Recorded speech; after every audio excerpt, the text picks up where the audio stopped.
Hello दोस्तों, आप लोगों का स्वागत है इतिहास की दुनिया 99 पर। आप लोग इतना प्यार देते हो, इतना वीडियो मेरा देखते हो, उनसे उत्साहित होकर मैं हर रोज़ आपके लिए वीडियो लाता रहता हूं। दोस्तों, इस वीडियो में बिहार डीएलएड एंट्रेंस एग्ज़ाम जो 2025 का होगा, उन एग्ज़ाम में जो भी प्रश्न पूछे जाएंगे पॉलिटिकल से, संभवतः इसी वीडियो से पूछे जाएंगे। और इस वीडियो में काफ़ी डिस्कशन के साथ एक एक प्रश्न आपका दिमाग में सेट करने की गारंटी हमारी है, तो इसलिए वीडियो को अंत तक आप ज़रूर देखिएगा। पहला प्रश्न आपके सामने में लगा हुआ है, भारतीय जनता पार्टी की स्थापना कब हुई थी? दोस्तों, भारतीय जनता पार्टी का स्थापना जो हुआ था वो हुआ था 6 अप्रैल 1980 को हुआ था। कब हुआ था? 6 अप्रैल 1980 को हुआ था। और पूछेगा कौन किया था, तो आपको बताना है अटल बिहारी वाजपेयी। कौन किया था? इसका संस्थापक पूछेगा कौन था, तो अटल बिहारी वाजपेयी किया था। और अटल बिहारी वाजपेयी को दोस्तों हम लोग कहते हैं भारतीय राजनीति का भीष्म पितामह कहते हैं। और अटल बिहारी वाजपेयी से एक क्वेश्चन, बड़ा फेमस क्वेश्चन है जो आपका एग्जाम में बार बार पूछा जाता है कि सबसे कम दिनों तक प्रधानमंत्री के पद पर रहने वाला ऐसा कौन सा प्रधानमंत्री था?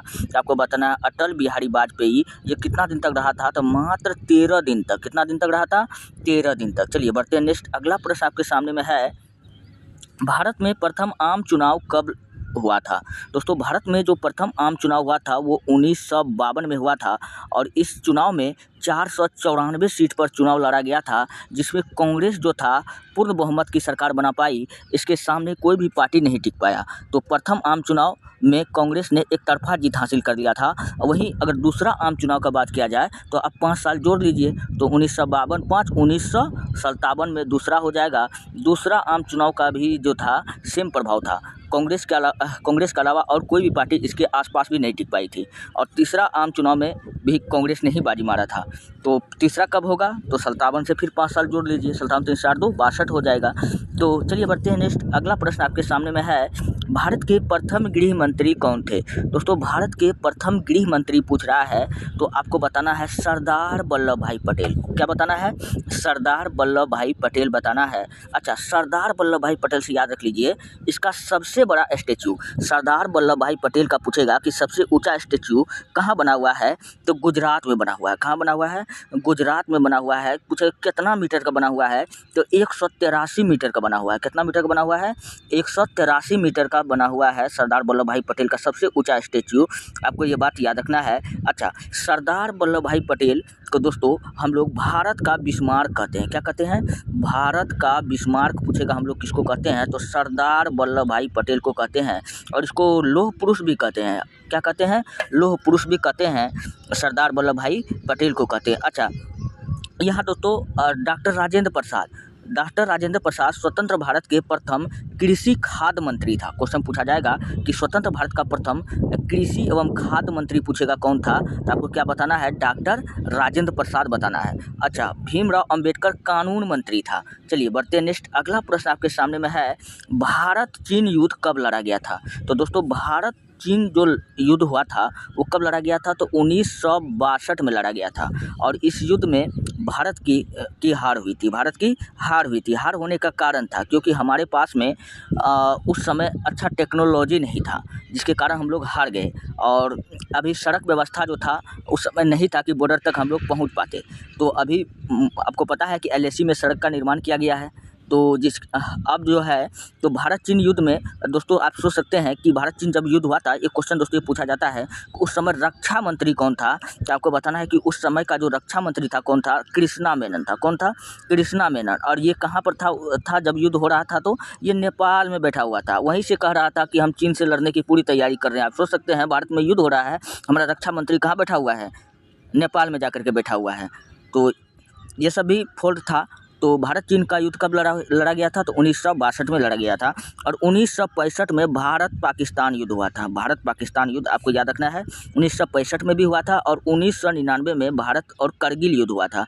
तो आपको ये भी बात याद होगा। चलिए बढ़ते हैं नेक्स्ट। अगला प्रश्न आपके सामने में है, सार्क का मुख्यालय कहाँ है? दोस्तों, सार्क को हम लोग हिंदी में दक्षेस कहते हैं। क्या कहते हैं? सार्क को हिंदी में दक्षेस कहते हैं।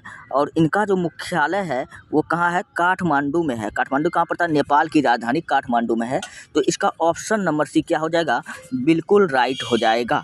और सार्क में शामिल देश कौन कौन है, तो आपको याद रखना है स्पिन बम। एक ट्रिक मैं बताता हूँ, SPINBAM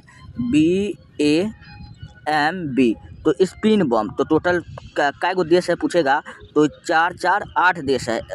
8 देश है। सार्क में टोटल पूछेगा कितना देश शामिल है तो टोटल 8 देश शामिल है। ये ट्रिक याद रख लीजिएगा। पहला श्रीलंका, P से पाकिस्तान, I से इंडिया, N से नेपाल, B से बांग्लादेश, A से अफगानिस्तान, M से मालदीव, B से भूटान। तो ये टोटल जो 8 देश मैंने आपको बताया ये सब सार्क का ही सदस्य देश है, तो आपको याद रखना है। और इसका स्थापना कब हुआ था तो ये 1985 में हुआ था। कब हुआ था? 1985 में हुआ था। 1985 में हुआ था। चलिए बढ़ते नेक्स्ट। अगला प्रश्न आपके सामने में है, संपूर्ण क्रांति का नारा किसने दिया था? दोस्तों संपूर्ण क्रांति का नारा दिया था जयप्रकाश नारायण। कौन दिया था? जयप्रकाश नारायण। और जयप्रकाश नारायण दोस्तों जयप्रकाश नारायण को दोस्तों हम लोग लोकनायक के नाम से जानते हैं। किस नाम से जानते हैं? लोकनायक। क्वेश्चन पूछेगा कि लोकनायक किसको कहते हैं, आपको क्या बताना है? जयप्रकाश नारायण। और जयप्रकाश नारायण ये वही व्यक्ति था जिनके कारण इंदिरा गांधी ने 1975 में आपातकाल लगा दी थी। और जयप्रकाश नारायण की किताब का नाम आप याद रख लीजिएगा, समाजवाद क्यों। समाजवाद क्यों। ये किताब दोस्तों कई बार पूछा जाता है कि ये किताब किसका है। ये किताब JP नारायण का है, आपको ये बात याद रखना है। और अच्छा, राजेंद्र प्रसाद तो द डिवाइडेड इंडिया ये बुक पूछेगा किसका है? The divided India. तो आपको क्या बताना है? डॉक्टर राजेंद्र प्रसाद का है, आपको याद रखना है। चलिए बढ़ते हैं नेक्स्ट। अगला प्रश्न आपके सामने में है, भारत के प्रथम राष्ट्रपति कौन थे? दोस्तों भारत के प्रथम राष्ट्रपति जो था वो कौन था? तो वो था डॉक्टर राजेंद्र प्रसाद। कौन था? डॉक्टर राजेंद्र प्रसाद। इनको हम लोग देश रत्न के नाम से जानते हैं। किस नाम से जानते हैं? देश रत्न पूछेगा हम लोग किसको कहते हैं तो डॉक्टर राजेंद्र प्रसाद कहते हैं। और अजात शत्रु क्वेश्चन पूछेगा, अजात शत्रु भी हम लोग किसको कहते हैं तो डॉक्टर राजेंद्र प्रसाद को ही कहते हैं। और डॉक्टर राजेंद्र प्रसाद दोस्तों इनके बारे में और भी कई सारा इंपॉर्टेंट प्रश्न मैं अगर आपको बताऊं तो आप याद रख लीजिएगा कि डॉक्टर राजेंद्र प्रसाद ये बिहार से थे। कहाँ से थे? बिहार से थे। और डॉक्टर राजेंद्र प्रसाद के बारे में डॉक्टर राजेंद्र प्रसाद कहाँ के थे? बिहार के थे। और यह और क्या है? सरदार वल्लभ भाई पटेल। इसको सरदार की उपाधि पूछेगा कौन दिया था तो महात्मा गांधी ने दिया था। कौन दिया था? MG यानी महात्मा गांधी ने दिया था। चलिए बढ़ते हैं नेक्स्ट। अगला प्रश्न आपके सामने में है, विश्व मानवाधिकार दिवस कब मनाया जाता है? दोस्तों विश्व मानवाधिकार दिवस जो मनाया जाता है वो 10 दिसंबर को मनाया जाता है। कब मनाया जाता है? 10 दिसंबर को मनाया जाता है। आपको ऑप्शन नंबर B क्या हो जाएगा? बिल्कुल राइट हो जाएगा। अच्छा, 1 दिसंबर को क्या मनाया जाता है? तो 1 दिसंबर को दोस्तों क्या मनाया जाता है तो एड्स दिवस। क्या मनाया जाता है? एड्स दिवस पूछेगा कब मनाया जाता है तो 1 दिसंबर को मनाया जाता है। 24 दिसंबर में क्या मनाया जाता है तो उपभोक्ता दिवस मनाया जाता है। विश्व उपभोक्ता दिवस पूछे कब मनाया जाता है तो 24 दिसंबर को मनाया जाता है। उपभोक्ता दिवस मनाया जाता है। अच्छा, अंतर्राष्ट्रीय उपभोक्ता दिवस जो कहिए।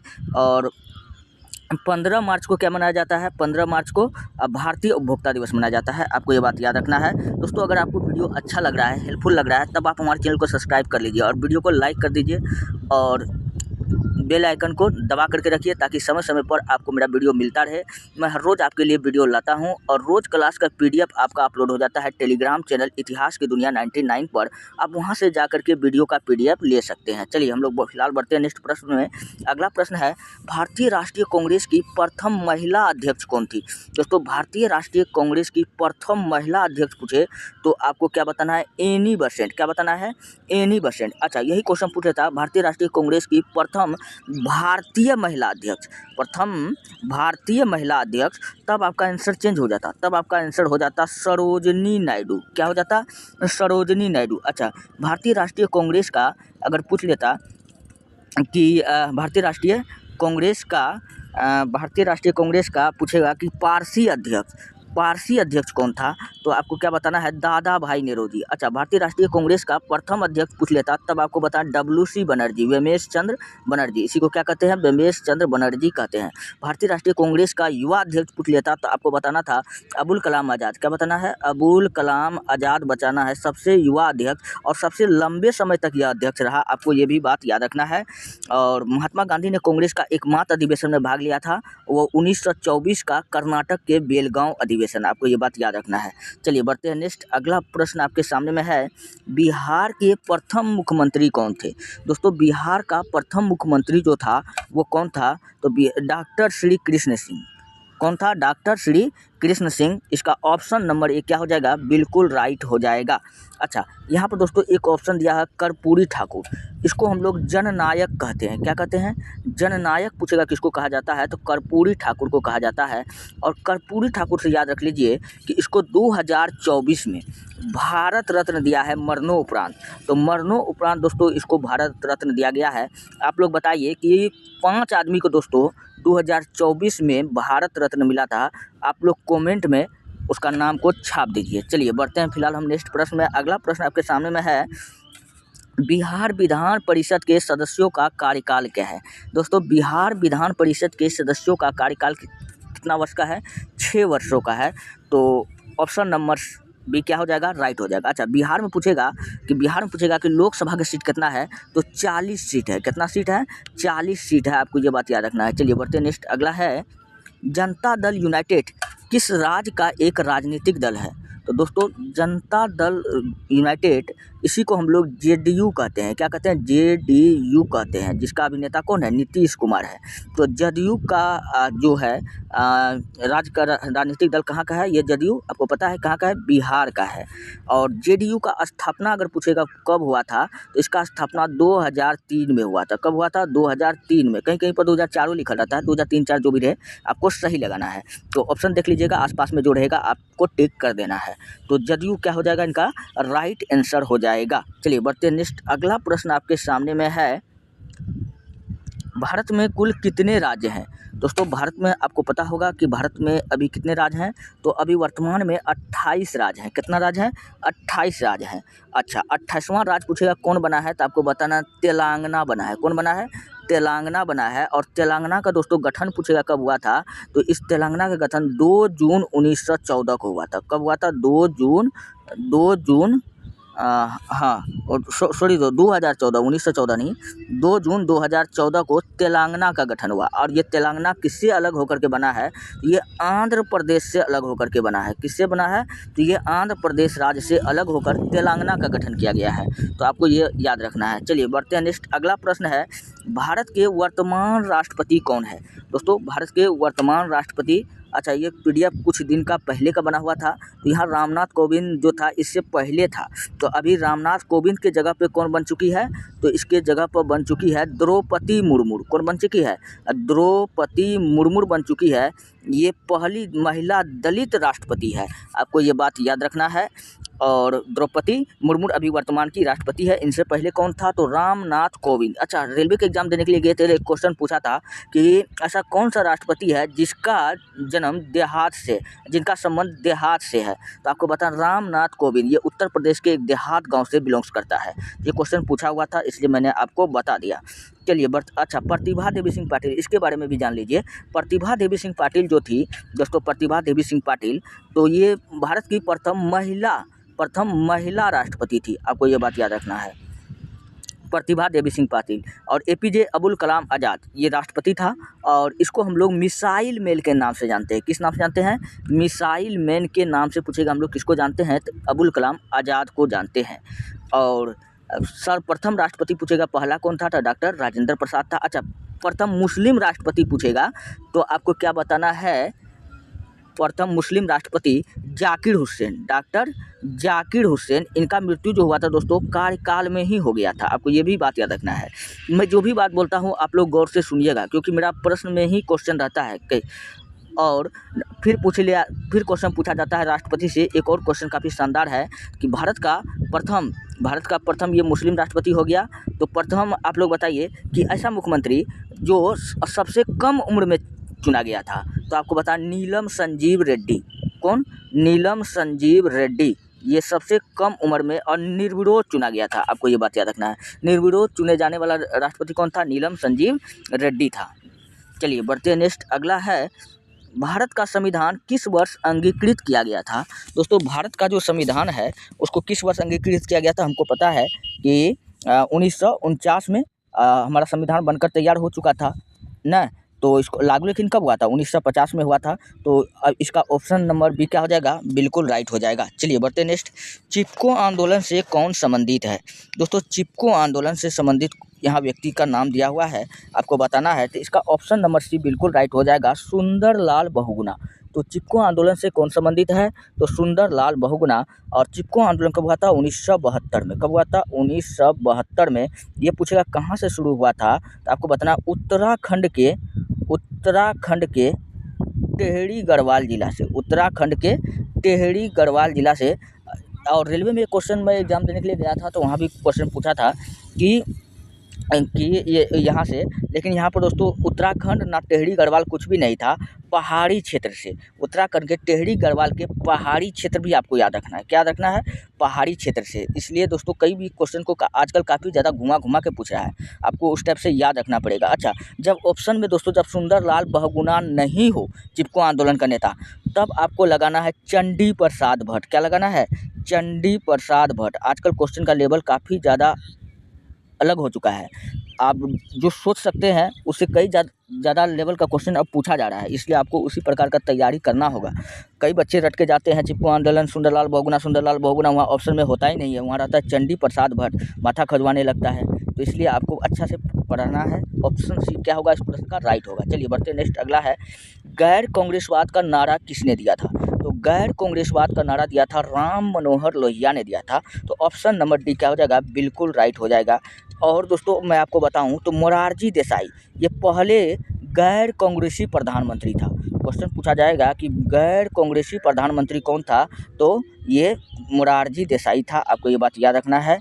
और जयप्रकाश नारायण दोस्तों ये बिहार में स्टूडेंट का नेता था, और इसको दोस्तों अमेरिका का दलाल भी कहा जाता है। क्वेश्चन पूछा जाता है किसको अमेरिका का दलाल कहा जाता है, तो ये जयप्रकाश नारायण को ही कहा जाता है, अमेरिका का दलाल कहा जाता है। चलिए बढ़ते हैं नेक्स्ट। अगला है, 1990 में नई आर्थिक नीति की शुरुआत किस वर्ष हुई थी? दोस्तों 1990 में जो नई आर्थिक नीति का शुरुआत है वो किस वर्ष हुआ था? तो ये 1991 के आसपास में हुआ था, तो 90 के दशक में हुआ था। तो ऑप्शन नंबर बी क्या हो जाएगा? बिल्कुल राइट हो जाएगा। और नई आर्थिक नीति के तहत दोस्तों भारत में एलपीजी अपनाया गया। क्या अपनाया गया? एलपीजी, उन्हें जो सिलेंडर में भरा जाता है LPG, liquid petroleum gas. LPG का मतलब है लिबरलाइजेशन, पी से प्राइवेटाइजेशन, जी से ग्लोबलाइजेशन। इसी को अगर हिंदी में बोले तो ग्लोबलाइजेशन को हम लोग वैश्वीकरण कहते हैं, और प्राइवेटाइजेशन को हम लोग निजीकरण कहते हैं, और इसको हम लोग इसको हम लोग उदारीकरण कहते हैं। तो उदारीकरण, निजीकरण और वैश्वीकरण ये पूछेगा कब लाया गया था, तो ये 1991 में लाया गया था। आर्थिक नीति से इनका संबंध है। तो ऑप्शन नंबर बी क्या हो जाएगा? बिल्कुल राइट हो जाएगा। चलिए बढ़ते हैं नेक्स्ट। अगला प्रश्न है, संयुक्त राष्ट्र सुरक्षा परिषद के कुल कितने सदस्य हैं? तो संयुक्त राष्ट्र सुरक्षा परिषद के कुल 15 सदस्य हैं। कितने हैं टोटल दोस्तों? कितने हैं टोटल? 15 है, जिसमें 10 गो जो है अस्थाई है, 10 गो अस्थाई है, 10 गो अस्थाई है, और 5 गो जो दोस्तों है अस्थाई है, 5 गो अस्थाई है। और ये अस्थाई का नाम आपको याद रखना है, अमेरिका, यूएसए हो गया अमेरिका, फिर आपको याद रखना है इंग्लैंड, फिर आपको याद रखना है रूस, फिर आपको याद रखना है फ्रांस, और एक बड़ा देश आपको याद रखना है। तो रूस हो गया, अमेरिका हो गया, फ्रांस हो गया। तो ये सब जो है दोस्तों 5 को जो है ये अस्थाई देश है, और ये जो अस्थाई देश है इसी को दोस्तों वीटो पावर दिया गया है। क्या दिया गया है? वीटो पावर पूछेगा किसको दिया गया है। और वीटो पावर क्या होता है? किसी भी बिल को वो चाहे तो रोक सकता है या हटा सकता है या निरस्त कर सकता है। तो ये वीटो पावर जिसके पास में होता है वही यह कर सकता है, और ये वीटो पावर फिलहाल अभी भारत को नहीं मिला है। चलिए बढ़ते हैं नेक्स्ट। अगला है, किसी राज्य के महाधिवक्ता की नियुक्ति कौन करता है? महाधिवक्ता की नियुक्ति कौन करता है? राज्यपाल करता है। कौन करता है? राज्यपाल करता है। और राज्यपाल जो होता है दोस्तों राज्य का प्रथम व्यक्ति होता है, राज्य का प्रथम व्यक्ति होता है। क्वेश्चन पूछा जाएगा कि राज्य का प्रथम व्यक्ति कौन होता है, तो यही राज्यपाल होता है। और राष्ट्रपति जो होता है ये देश का प्रथम व्यक्ति होता है, देश का प्रथम व्यक्ति होता है। आपको ये बात याद रखना है। चलिए बढ़ते हैं नेक्स्ट। अगला प्रश्न आपके सामने में है, भारत में राष्ट्रीय आपातकाल कब लगाया गया था? दोस्तों भारत में राष्ट्रीय आपातकाल का बात कर रहा है, तो आपातकाल जो पहली बार लगाया गया था 1975 में लगाया गया था। लेकिन राष्ट्रीय आपातकाल कब लगाया गया था? तो 1975 ही इनका राइट आंसर हो जाएगा। और ये आपातकाल जो होता है 3 तरीका से लगाया जाता है। एक को कहते हैं राष्ट्रीय आपातकाल, जिसका संबंध पूछेगा किस अनुच्छेद से है, तो अनुच्छेद 352 से है। फिर 4 साल जोड़ दीजिए तो अनुच्छेद 356 इसका संबंध जो है राष्ट्रीय आपातकाल से है। किससे है? राष्ट्रीय आपातकाल से है। और 4 साल और जोड़िए तो अनुच्छेद 360 इसका संबंध वित्तीय आपातकाल से है। कौन सा है? वित्तीय आपातकाल। और आपातकाल का प्रावधान पूछेगा किस देश से लिया गया है? यह जर्मनी के संविधान से लिया गया है। कहाँ से लिया गया है? जर्मनी के संविधान से लिया गया है। और आपातकाल के दौरान हमारा सभी मूल अधिकार खत्म हो जाता है। सभी मूल सिर्फ आर्टिकल 20 और आर्टिकल 21 को छोड़कर। आर्टिकल 20 और 21 क्या है? प्राण एवं दैहिक स्वतंत्रता की आज़ादी। आर्टिकल 20 एवं 21 है। चलिए बढ़ते हैं नेक्स्ट। अगला प्रश्न है संविधान संशोधन का प्रावधान किस अनुच्छेद में दिया गया है? दोस्तों संविधान संशोधन का जो प्रावधान है यह अनुच्छेद 368 में दिया गया है। कहाँ दिया गया है? अनुच्छेद 368 में दिया गया है। पूछेगा किस देश से लिया गया है? आपको बता दक्षिण अफ्रीका के संविधान से। कहाँ से लिया गया है संविधान संशोधन का प्रावधान? दक्षिण अमेरिका से, दक्षिण अफ्रीका के संविधान से लिया गया है। अच्छा, और आपको बताना है कि कनाडा के संविधान से क्या लिया गया है? कनाडा के संविधान से संघीय शासन व्यवस्था लिया गया है। क्या लिया गया है? संघीय शासन व्यवस्था। पूछेगा कहाँ से लिया गया है? कनाडा के संविधान से लिया गया है। इंग्लैंड से क्या लिया गया है? तो विधि का शासन लिया गया है। विधि का शासन लिया गया है। आयरलैंड से पूछेगा क्या लिया गया है? तो नीति निर्देशक तत्व लिया गया है। और नीति निर्देशक तत्व पूछेगा किस आर्टिकल में है? तो अनुच्छेद 36 से 51। अनुच्छेद 36 से 51 जो है क्या है? नीति निर्देशक तत्व है। चलिए बढ़ते नेक्स्ट। अगला है गुटनिरपेक्ष राज्यों का प्रथम शिखर सम्मेलन कहाँ आयोजित किया गया था? वो कहाँ किया गया था? बेलग्रेड में किया गया था। तो ऑप्शन नंबर डी क्या हो जाएगा? बिल्कुल राइट हो जाएगा। अच्छा, गुटनिरपेक्ष के नीति को लागू करने वाला कौन सा नेता था? तो आपको क्या बताना है? भारत में कौन किया था इसका लागू? तो आपको बताना है जवाहरलाल नेहरू। JL नेहरू ने इनको लागू किया था। जवाहरलाल नेहरू हो जाएगा। गुटनिरपेक्ष का अर्थ होता है कि हम लोग किसी भी युद्ध में भाग नहीं लेंगे। दुनिया कोई भी युद्ध में फंस जाए, उलझ जाए, हम लोग युद्ध नहीं करेंगे, ना ही किसी युद्ध में भाग लेंगे, न्यूट्रल रहेंगे। तो ये क्या था? गुटनिरपेक्ष का नीति था। चलिए बढ़ते हैं नेक्स्ट। अगला है भारत के प्रथम गैर कांग्रेसी प्रधानमंत्री थे। तो अभी पीछे मैंने आपको जस्ट बता के लाया हूँ। भारत का प्रथम गैर कांग्रेसी प्रधानमंत्री पूछेगा कौन था? तो मोरारजी देसाई था। आपको ये बात याद रखना है। तो ऑप्शन नंबर बी क्या होगा? राइट हो जाएगा। चलिए बढ़ते नेक्स्ट। अगला है बहुजन समाज पार्टी के संस्थापक कौन था? तो बहुजन समाज पार्टी का संस्थापक था काशीराम। कौन था? काशीराम। तो ऑप्शन नंबर सी क्या हो जाएगा? बिल्कुल राइट हो जाएगा। चलिए बढ़ते नेक्स्ट। अगला प्रश्न आपके सामने में है बिहार की प्रथम महिला मुख्यमंत्री कौन थी? तो बिहार की प्रथम महिला मुख्यमंत्री हम लोग सब जानते हैं कि राबड़ी देवी थी। कौन थी? राबड़ी देवी। अच्छा, और इसके बारे में आपको याद रखना है सरोजिनी नायडू। ये उत्तर प्रदेश की प्रथम महिला राज्यपाल थी। प्रथम महिला राज्यपाल पूछे या भारत की प्रथम महिला राज्यपाल पूछे तो आपको बताना है सरोजिनी नायडू। चलिए बढ़ते नेक्स्ट। अगला है करगिल युद्ध कब हुआ था? तो करगिल युद्ध कब हुआ था? डिस्कशन में पीछे बता के आए हैं। ये 1999 में हुआ था। कब हुआ था? 1999 में हुआ था। भारत और पाकिस्तान के बीच में हुआ था। इस युद्ध में भारत जीता अर्थात पाकिस्तान की हार हुई। चलिए बढ़ते हैं नेक्स्ट प्रश्न। अगला प्रश्न है छात्र आंदोलन की शुरुआत कहाँ से हुई थी?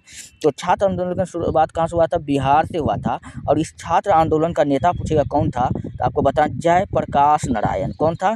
जयप्रकाश नारायण। और छात्र आंदोलन 1974 में हुआ था। शायद आप लोग देख लीजिएगा, इसमें थोड़ा कंफ्यूजन लग रहा है।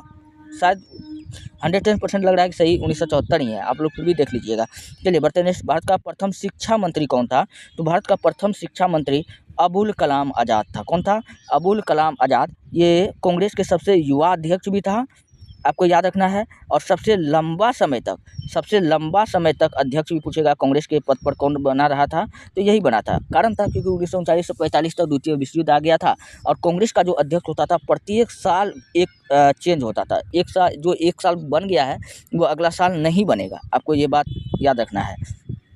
चलिए बढ़ते नेक्स्ट। अगला है मुख्यमंत्री की नियुक्ति कौन करता है? तो मुख्यमंत्री की नियुक्ति राज्य के मालिक राज्यपाल करता है। तो ऑप्शन नंबर सी क्या हो जाएगा? बिल्कुल राइट हो जाएगा। चलिए बढ़ते नेक्स्ट। अगला प्रश्न आपके सामने में है। अच्छा दोस्तों, ये रहा टोटल प्रश्न में ख़त्म हो गया। कहानी को 30 प्रश्न है, लेकिन डिस्कशन के साथ 100 और 150 प्रश्न हो ही जाता है। अगर आपको वीडियो अच्छा लगता है, हेल्पफुल लगता है, तो आप लोग प्लीज़ चैनल को सब्सक्राइब कर लीजिए और बेल आइकन को दबा कर रखिए। और क्योंकि बेल आइकन को दबा करके रखिएगा तो मेरा आने वाला वीडियो आप तक समय पर पहुंच जाएगा। अगर रोज़ क्लास का PDF मैं आपको बता दूं कि रोज़ क्लास का PDF अगर आप लेना चाहते हैं तो टेलीग्राम चैनल इतिहास की दुनिया 99 पर जाकर के आप वहाँ से PDF ले सकते हैं। मिलते हैं नेक्स्ट वीडियो में, धन्यवाद।